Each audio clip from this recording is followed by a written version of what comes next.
Welcome to Jesus Every Day, where we explore the stories of the Bible and what they still mean for us today. In this episode, we re-diving into Genesis 32, one of the most powerful moments in the life of Jacob. A moment that shows what it really means to wrestle with fear, faith, and God himself. Jacob is finally on his way back home after years of working for Laban. God has blessed him greatly. He has wives, children, servants, and flocks beyond counting. But as he nears the land of his birth, one thought keeps haunting him. Esau, the brother he deceived, the one who once vowed to kill him. After all these years, Jacob doesn't know what's waiting for him. Will Esau forgive him or destroy him? Jacob sends messengers ahead with a message for Esau. Your servant Jacob says, I've been staying with Laban until now. I'm sending this message to find favor in your eyes. But when the messengers return, the news shakes him to the core. Esau is coming, and he has 400 men with him. Jacob is terrified. He divides his people and flocks into two groups, thinking, if Esau attacks one group, maybe the other can escape. And in his fear, he does something he hasn't done in a long time. He prays.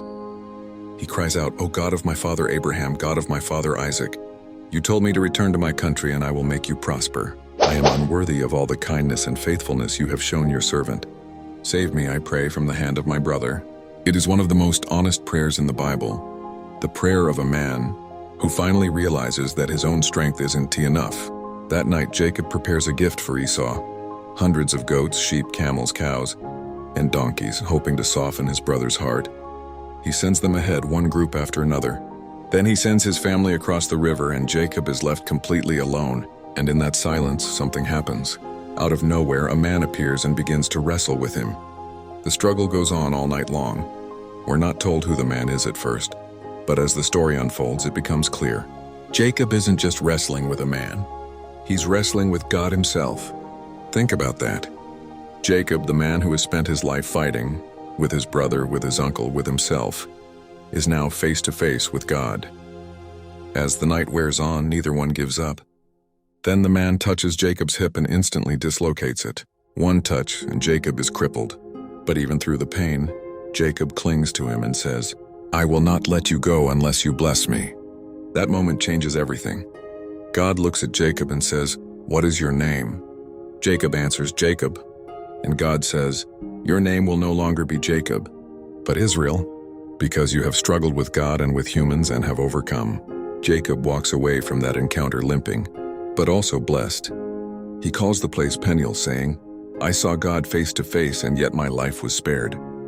The next morning, Jacob sees Esau approaching with his men. But instead of attacking, Esau runs to meet him and embraces him. The two brothers weep together.